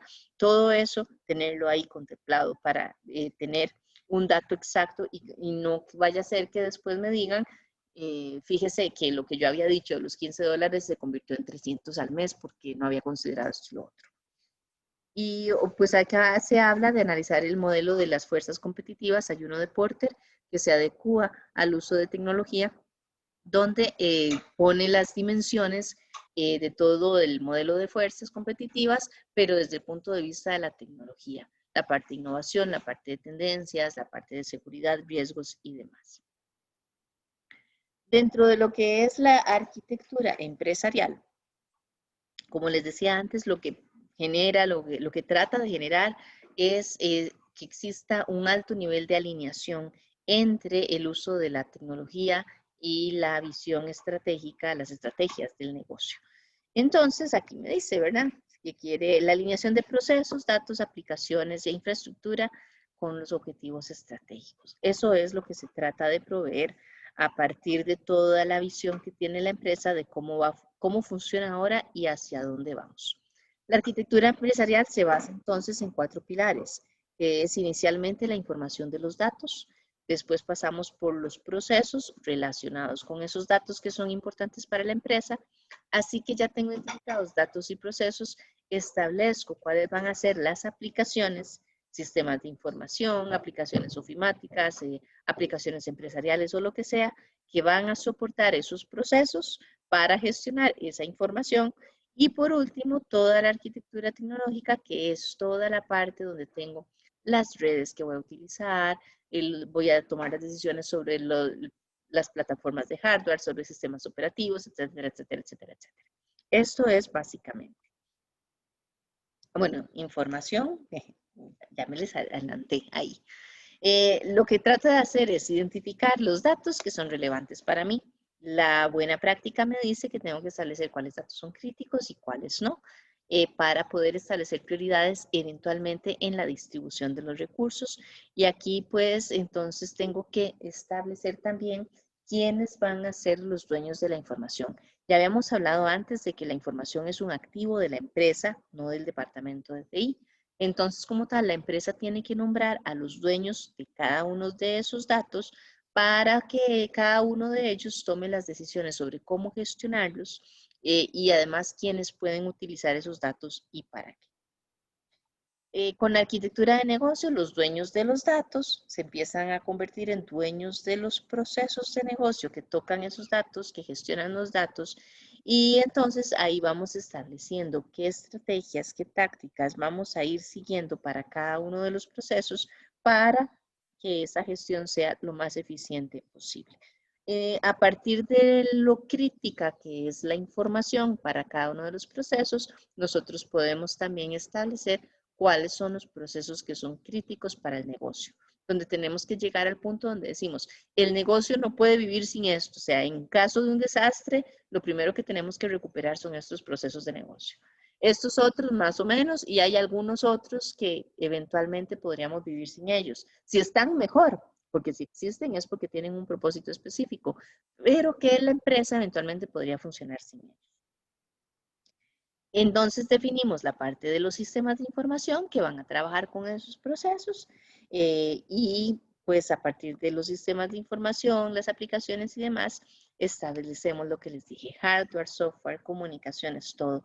Y en esta parte se hace el diseño, construcción y operación del entorno completo de la infraestructura tecnológica. Entonces vean que la arquitectura empresarial es esto, ¿verdad? Es a partir de todo lo que tenemos en este momento, tratar de determinar la mejor forma de realizar las cosas. Obviamente, lo que uno desearía es que cuando se va a crear una empresa, primero hago toda la parte de visión, después hago todo el diseño de la infraestructura mediante esta metodología de arquitectura empresarial y ya después empiezo a tener las cosas, pero la realidad es otra. La realidad es que la empresa nace, con suerte tiene alguna visión momentánea, ¿verdad? Porque muchas veces las empresas nacen simplemente porque tienen una oportunidad en el momento, se empiezan a comprar equipos, se empieza a comprar software y mucho después es que vienen estas iniciativas de arquitectura empresarial, en cuyo caso lo que hacen es tratar de ordenar lo que se tiene y dirigir el rumbo que van a tener las nuevas adquisiciones. Dos metodologías que son reconocidas a nivel internacional para desarrollar arquitectura empresarial Tenemos esta que es de Zachman, que básicamente lo que me dice es que yo tengo que analizar toda la infraestructura que tengo de tecnología a partir de esta matriz, donde cada una de las columnas representan aspectos que tienen que ser evaluados continuamente para verificar que la arquitectura está alineada con la empresa. Y cuando hablo de las filas que las tengo acá, son los puntos de vista desde los cuales tenemos que hacer el análisis de cada uno de estos aspectos. Entonces, tenemos como aspectos la parte de los datos, como les dije antes, que eso es crítico para el negocio, los procesos, las redes que van a gestionar estos datos y estos procesos, las personas que van a acceder a ese tipo de información, en qué momentos tienen que acceder a ese tipo de información y por qué tienen que acceder a ese tipo de información. Desde el punto de vista, tenemos que entonces, para cada uno de estos elementos, tenemos que establecer un entorno. Si hablamos de los datos, bueno, ¿cuál es el entorno en el que trabajan esos datos? Vean, aquí me pone ejemplo, listado de intenciones de negocio. Si hablamos del marco conceptual, entonces nosotros tenemos que ver a nivel semántico qué significan esos datos para mi negocio. Y por ahí podemos derivar si son tomas de decisiones, si son estratégicas, si son decisiones operativas, si simplemente son transacciones, los registros de transacciones. Desde el punto de vista lógico, ¿verdad? Cómo vamos a almacenar cada uno de esos datos. Desde la parte física, ¿verdad? Exactamente cómo van a quedar plasmados dentro de los sistemas de bases de datos. En la parte de especificaciones, ¿qué me dicen esos datos a mí? Y en la parte de funcionamiento, cómo voy a hacer verificaciones y validaciones para garantizar que sean útiles. Y así tendría que hacer un análisis para cada uno de los aspectos desde cada uno de los puntos de vista. Ahora, este es de renombre, ¿verdad? Esta metodología, sin embargo, la que se está utilizando más es esta otra de TOGAF, donde TOGAF, ¿verdad? Que es de Open Group, creo que se llama la empresa que generó esta metodología, ¿sí? Lo que hace es decirme que hay una metodología específica del paso a paso a partir de los pilares de la arquitectura empresarial, que es con lo que yo me guío para poder definir la arquitectura, hacer una visión de la arquitectura que tengo ahora y después ir incrementando y mejorando esa arquitectura empresarial a partir de esto. Tengo inicialmente, ¿verdad?, los marcos generales y algunos principios empresariales para establecer cuál es la visión de la arquitectura, que es lo que tengo que alinear con la visión del negocio. A partir de que tengo ese hacia dónde voy en cuanto a arquitectura empresarial, voy a ir a verificar los procesos para garantizar que con esos procesos yo puedo llegar a cumplir la visión de arquitectura. Si verifico que los procesos están bien, entonces voy a revisar los sistemas de información para verificar la alineación con los procesos, ¿verdad? Y con los requerimientos de la empresa, que los requerimientos siempre están presentes en todas las fases de la metodología. Así que ya tengo bien definidos los sistemas de información, tengo que verificar si tengo la infraestructura o la plataforma tecnológica que me soporte adecuadamente esos sistemas de información a partir de los requerimientos. Eventualmente aquí ya tengo un mapeo de lo que tengo y tengo la idea de hacia dónde voy. Así que hago un análisis para ver qué oportunidades de mejora puedo encontrar a la infraestructura actual y cómo podría solventar las brechas que hay hasta la arquitectura deseada. A partir de eso hago una planificación de la migración, cómo voy a ir cambiando, hago la implementación a partir de esos planes de cambio, gestiono el cambio a nivel de toda la organización, todas las partes involucradas que implican los cambios en sistemas, en plataformas, en capacitaciones, esto, lo otro, aquí y allá. Y a partir de que ya tengo el cambio implementado y ya lo gestioné, ya está en producción, vuelvo a revisar la visión de la arquitectura para empezar de nuevo todo el ciclo. Entonces vean que trabajamos con esos ciclos de mejora continua donde siempre estoy haciendo análisis del futuro y de la forma que estoy ahora para ver la brecha y abrirme camino y luego implementar. Después vuelvo a ver el futuro, etcétera, etcétera, así seguimos. Esta metodología se divide en tres partes específicas, que es el desarrollo de la arquitectura, que es este modelo que tienen aquí en la imagen, tenemos también una cosa que se llama el continuum empresarial, que básicamente es una forma que me da TOGAF para que yo pueda hacer como un inventario, un catálogo de todos los activos que tengo, todos los activos relacionados con información, obviamente, de manera que yo tenga mucha claridad en todo esto y cuando estoy haciendo el análisis pueda verificar si los componentes con los que yo trabajo actualmente en la empresa puedo adecuarlos a la nueva visión de arquitectura o si es necesario realmente hacer algún tipo de adquisición o cambio. Y después también tiene la parte de los recursos de TOGAF, que ellos brindan un montón de guías, plantillas, documentos y demás, donde uno puede levantar cada una de las partes de la metodología, documentarlas y entonces ir registrando todas las decisiones que se vayan tomando. Y aquí terminamos esta presentación. Déjenme ver qué hora es. 10:32. Ok. Teníamos pendiente la parte del casito, el casito que teníamos sobre infraestructura, que ya se los presento, que había 3 pequeños videos, eran muy pequeñitos en realidad, que tenían que revisar, visualizarlos, para hacer un análisis de cómo, y después contestar a estas preguntas, ya se los voy a compartir. Profe, disculpe. Ajá. Es que yo tenía que exponer, pero no pasamos el tema nunca.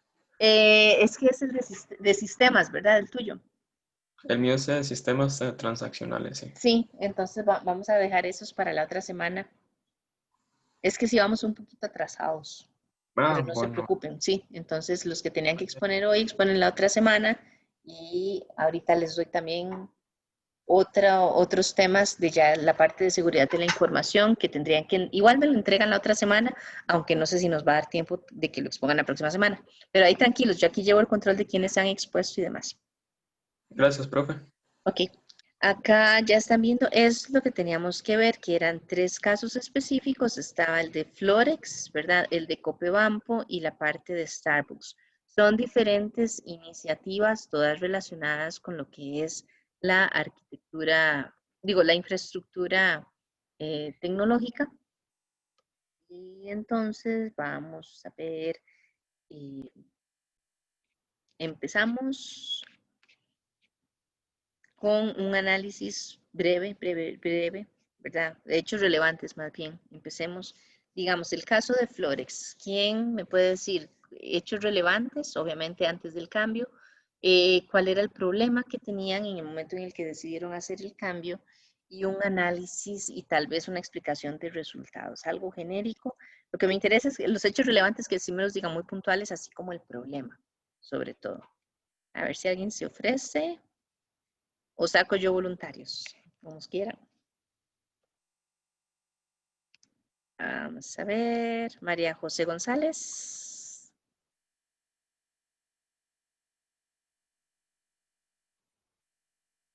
No está. Está, pero no está. Profe, si quiere yo puedo. Ok, ¿quién es yo? Perdón. José Luis. Ok. Contame, en Florex, ¿cuáles son los hechos relevantes que identificaste? Bueno, básicamente Florex es esta empresa de productos de limpieza no amigables con el ambiente, pero los hechos relevantes es que antes de adquirir este programa, ellos prácticamente duraban mucho haciendo las transacciones como era a mano, o sea, tardaban horas y era muy lento porque como el mismo, el que están entrevistando, la señora que están entrevistando dijo que como tenían que hacer todo de corrido, sí, a pie, entonces tardaban mucho. Decidieron adquirir este programa y pues mejoraron bastante ese tema. Problema, bueno, entonces el problema, ¿cómo lo describirías?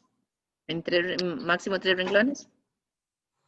El problema lo describiría básicamente de la siguiente manera. 2 puntos, pues aumento en el tiempo de duración en cuanto a las operaciones. referentes al tema financiero. Ok. Vamos a ver acá en el chat. Están poniendo... Ay, se me escondió el chat.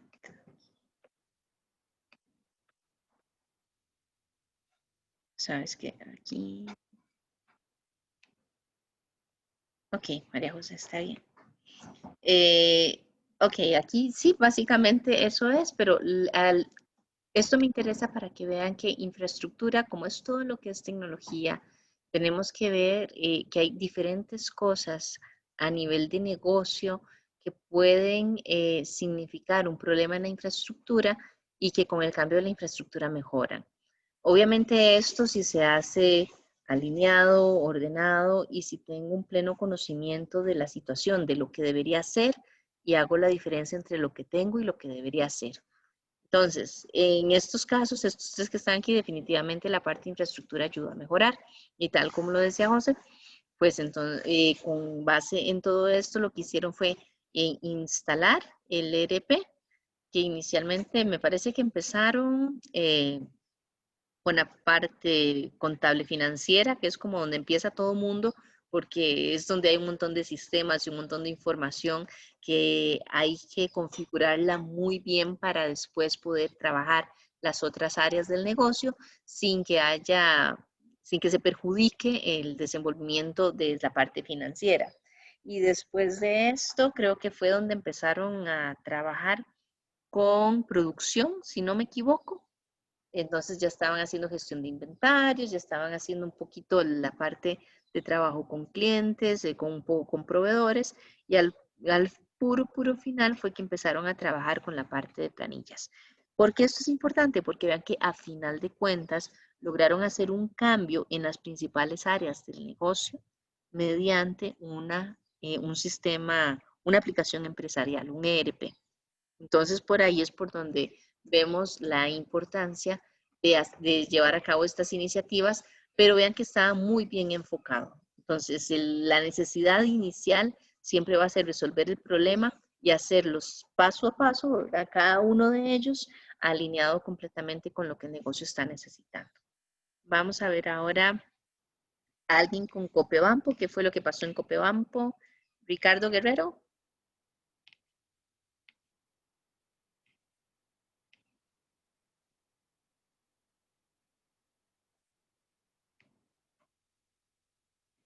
Ricardo tampoco está. Ismael Carmona.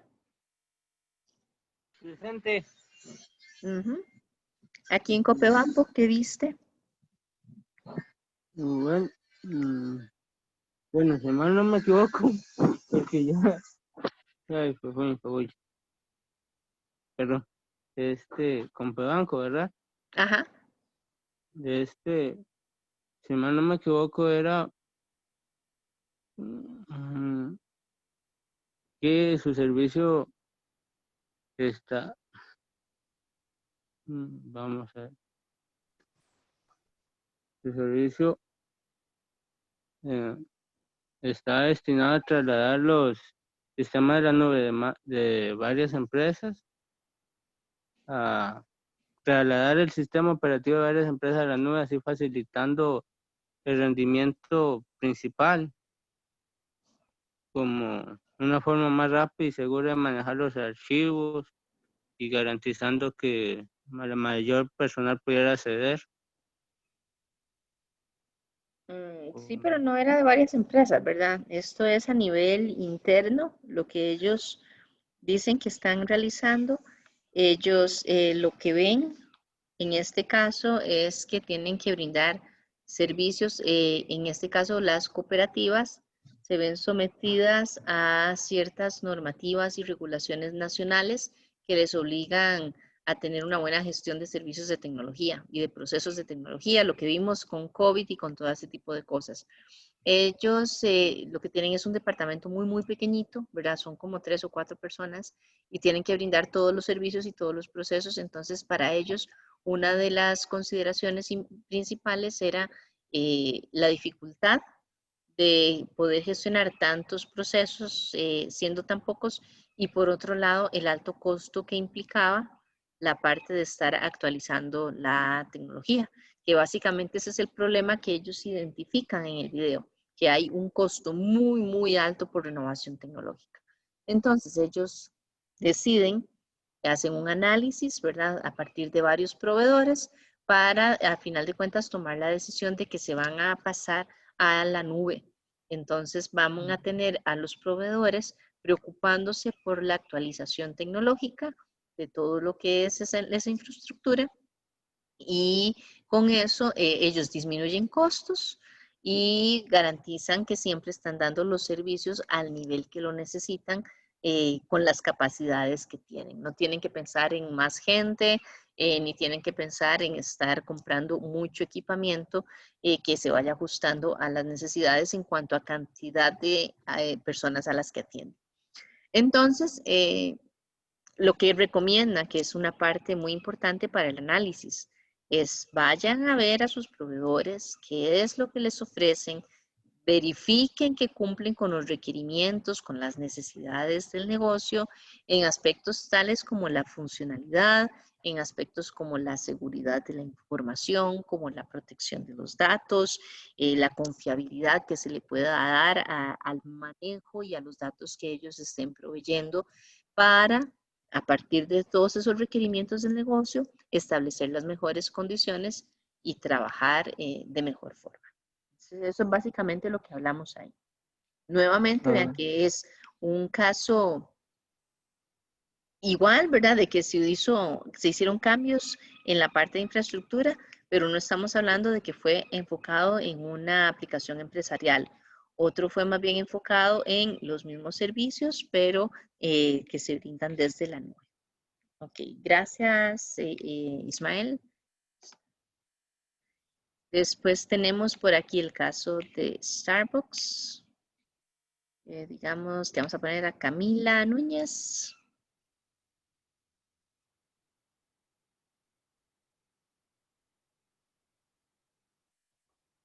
Camila. Está. Okay. Chicos, si no están contestando porque no lo leyeron, no lo revisaron, acuérdense que el examen es un caso, hay que ir revisándolos. Es importante que lo hagan porque si no, no van a llegar bien preparados al examen. Valeria Fernández. Sí, profe. Con Starbucks el problema que yo identifiqué es que no les estaba, bueno, no tenían una manera correcta de conseguir nuevos clientes. Entonces, más bien no estaban generando las ganancias que ellos esperaban. Entonces, querían buscar alguna forma de conseguir o de expandir las opciones para los clientes. Ok. ¿En 3 renglones? Ok. Sí, que voy a pensarlo mejor. Sí, acuérdense que aquí, por eso es que es importante hacer este ejercicio, porque uno llega y dice, y no es que lo que me digan está mal, pero tienen que expresarlo en forma muy concisa. Sí, que las opciones que tenían para conseguir clientes no eran las mejores, por lo cual no estaban teniendo las ganancias que esperaban. Punto. Ok. Aclaro que ahí terminó, dice. Sí, ya, ahí. Ok, ¿qué hechos relevantes viste? Ya como a la hora de la solución. No, hechos relevantes es, bueno, lo que describen ahí, qué cosas. Acuérdense que habíamos hablado de que los hechos relevantes me ayudan a mí a después establecer las soluciones, porque yo tengo que ir de la mano con eso, ¿verdad? Aprovechar lo que son fortalezas y tratar de minimizar lo que sean las vulnerabilidades o las debilidades. Entonces, por ahí yo tengo que ver cuáles eran esos aspectos en este caso. Ok, sí, como hechos relevantes, no sé si se podría decir que, bueno, la prioridad de ellos eran como eso, los clientes, que es como de los principales objetivos que tienen. Mejorar la atención al cliente y que el cliente quede feliz con el servicio. Ok. Y Pero un hecho relevante ahí no fue cuando empezaron a vender pues el café, las cosas online con el código de barras. Es un hecho relevante, está relacionado también. Ahí, porque tal perdón, vez, no, tranquilos. creo que es que me acabo de acordar. Creo que también que querían mejorar las estrategias de comunicación. Bueno, va relacionado con lo de los clientes, pero que el éxito de la marca se basó en eso, en mejorar esas estrategias. Lo que pasa es que más bien el problema, acuérdense que el problema no necesariamente es algo negativo, eso habíamos dicho, el problema es donde hay que tomar la decisión. Entonces, por ejemplo, yo podría decir, bueno, más bien el problema es identificar las nuevas estrategias para lograr ganar más clientes, nuevas, porque ya ellos tenían varias. Entonces, el hecho relevante, porque ya tenían, es precisamente ese, que ya han estado trabajando con esas estrategias y les ha funcionado, ¿verdad? El problema es identificar las nuevas. Entonces, podemos decir, por un lado, un hecho relevante es el posicionamiento de marca que ha tenido.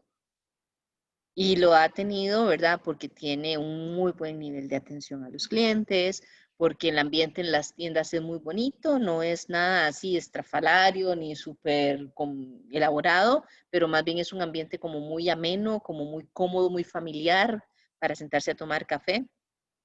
Y podemos decir que esta otra es otro hecho relevante, se están incorporando, se han ido incorporando más bien diferentes herramientas, como esto de para realizar las compras a través de aplicaciones móviles.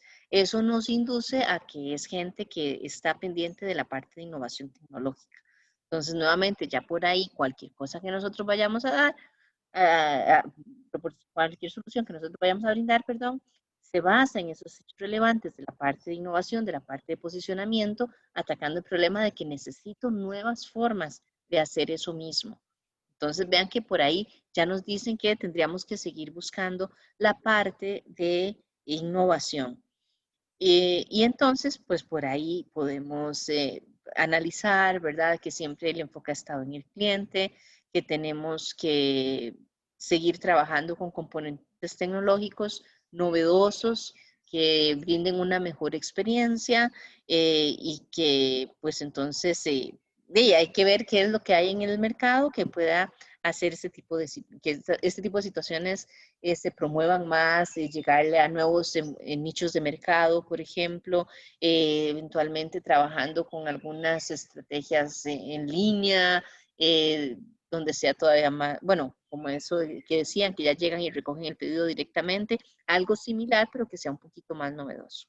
Entonces, por ahí es por donde podemos hablar de eso. Consideraciones que debe tener el gobierno de tecnología. Vamos a ver. Wesley.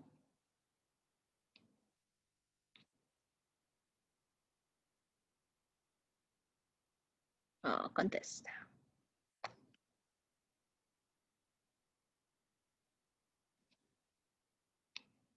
Profe, Ajá. las consideraciones, bueno, no sé, tal vez voy a decirlos yo.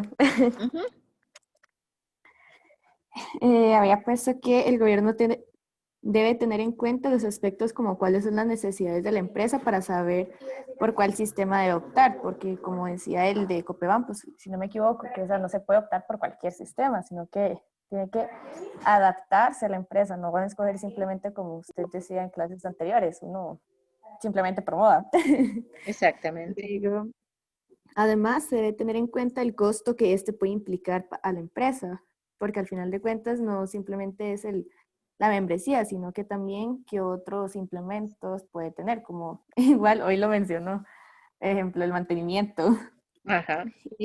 Asimismo, se debe optar por un sistema que ofrezca eficacia para generar un funcionamiento óptimo para sus operaciones. Volviendo al caso de Copebampo, este se demuestra debido a que son poquitas personas, pero al optar por un nuevo sistema tienen como mayor capacidad para qué sé yo, administrar los datos, tener una mejor relación con los clientes que ofrece, los servicios que le ofrece a los clientes, por ejemplo.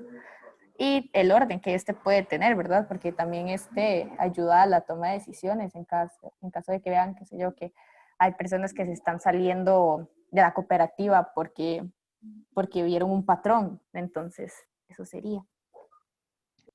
La idea nuevamente es mantener esa alineación, ¿verdad? Entonces, resumiendo acá, podemos decir necesidades reales del negocio. Antes de implementar el cambio tenemos que identificarlas y saber exactamente qué es lo que tenemos que cumplir. Otra cosa que tendría que ver el gobierno de tecnología, bueno, a partir de esas necesidades, yo tengo bien establecidas todas las políticas de trabajo, todo lo que necesito hacer o no hacer, cómo voy a permitir el uso de tecnología, qué voy a prohibir, por ejemplo, eso es algo que yo debería tener muy claro, porque si no va a llegar todo el mundo con diferentes tecnologías y va a ser un desorden que nadie lo va a poder gestionar. Y además, adicionalmente, verificar que se hizo un análisis de los riesgos antes de tener la tecnología ya ahí para instalar, que yo estoy considerando todo ese impacto que voy a tener, que lo voy a medir de alguna forma y que también tengo la manera de gestionarlo adecuadamente en la empresa. No que vaya a ser de que de repente llegaron y, ay, qué torta, no, eso no lo había considerado. Y créanme, pasa más de lo que uno desearía. Entonces, el gobierno de tecnología, si hay un buen gobierno y una buena alineación, debería verificar todas estas cosas antes de dar la autorización para la adquisición. Ya la última, vamos a ver a Alessandro. Beneficios al mejorar la infraestructura de TI en una empresa, generales. Creo que ya hemos visto varios con eso de los videos y los casitos. Bueno, a nivel tecnológico puse que la empresa estaría haciendo un avance e innovando en las herramientas que utilizaría para llevar sus actividades diarias. A nivel de manejo de información, habría un mejor control y procesamiento de esta para precisamente de esta manera llevar una mejor toma de decisiones. ¿Ok? Y ahí podríamos hablar un montón de cosas más, ¿verdad? Mejor integración, ¿verdad? Eventualmente una disminución en los costos, dependiendo de lo que esté haciendo y de cómo decida hacer la actualización. Podría decir que se aumenta el nivel de satisfacción de los clientes, que se puede mejorar el desempeño de los empleados, dependiendo también de lo que yo esté haciendo. Entonces, muchas cosas van de la mano con todos estos cambios de infraestructura. Nuevamente, aquí el secreto es hacer cambios planificados, muy bien analizados para no dejar nada por fuera, ¿ok? Bueno, chicos, con esto terminaríamos este tema. Tengo pendiente asignarles los temas de seguridad de la información para las investigaciones. Ya son las 10:54. Tengo dos opciones. Yo escojo voluntarios al azar y se los mando o sacamos los minutitos, unos 5 o 10 minutos para que me digan si a alguien le interesa de una vez participar. ¿Cómo hacemos? Yo por mí puedo elegir el tema. ¿Elegir el tema de una vez? Ok, entonces solo déjenme Sí. ponérselos, desplegarlos aquí para que lo vean. Esto sería el Excel. Ok, estos son los temas, los que están marcados en amarillo. Por un lado tenemos virus y gusanos. Tenemos ataques por inyección de SQL, ransomware, spoofing y sniffing, robo de identidad, autenticación y autoridades de certificación. ¿Oigo voluntarios? No hay voluntarios. Estoy leyendo. Profe, a mí me puede dar el 2D.6, el de autenticación. Autenticación. ¿Quién es? Christopher Rodríguez.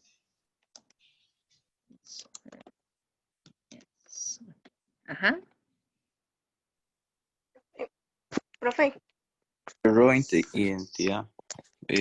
Creo que voy 2D.5, Ricardo Guerrero.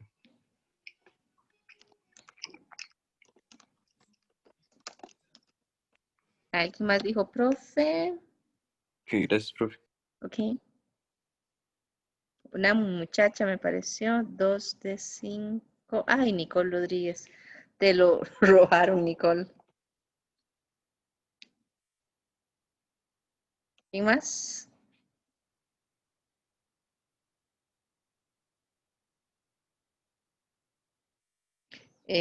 Ricardo Guerrero ya está. Que me puso un mensaje, ok, no. ¿Quién más? Si no los asigno yo. Vamos a ver. Alessandro creo que no ha expuesto, ¿verdad? No, no. Profe, Profe, a la profe, muchacha que le Nicole quité el ya tema dice que pidió quiere el primero. Ujú. ¿Quién dijo el primero? Nicole. Una Nicole. Una Nicole. ¿Nicole qué? Nicole. Rodríguez. No. Nicole sí, Rodríguez, ya vi el chat. Ok, vamos a ver. Alessandro Pino con el segundo. Igual yo les mando el detalle.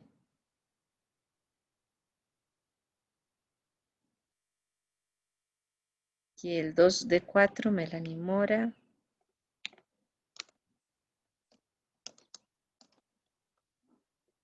Ujú. Me faltan 2 temas. Ransomware y autoridad de certificación. Vamos a ver entonces. Paulina Quiroz ya expuso. No, todavía no. No, Paulina Quiroz queda con el ransomware.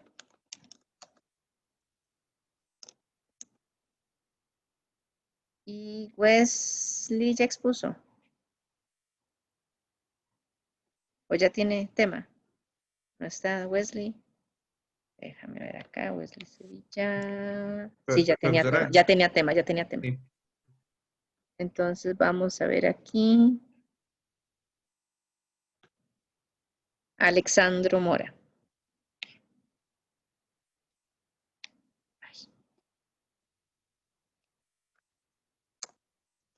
Ok, entonces ya con eso, gracias chicos, damos por terminada la clase. Yo les envío el detalle de la investigación y ahí cualquier cosa me avisan, cualquier duda o lo que sea. Que estén muy bien, cuídense mucho. Profe, Ajá. esta clase igualmente va a estar ahí en edición, ¿verdad? Es que tuve un Sí. problemilla. Sí, Ok, sí, ahí se está está bien, gracias. grabando, sí. Yo la subo y ahí les aviso cuando ya está disponible en la misma lista de YouTube, probablemente, pero igual ahí les pongo el enlace por si acaso. Ok, tenga buen día, profe, gracias. Igualmente, que estén muy bien, chao. Gracias, profe. Profe. Un gusto. Hasta luego. Chao.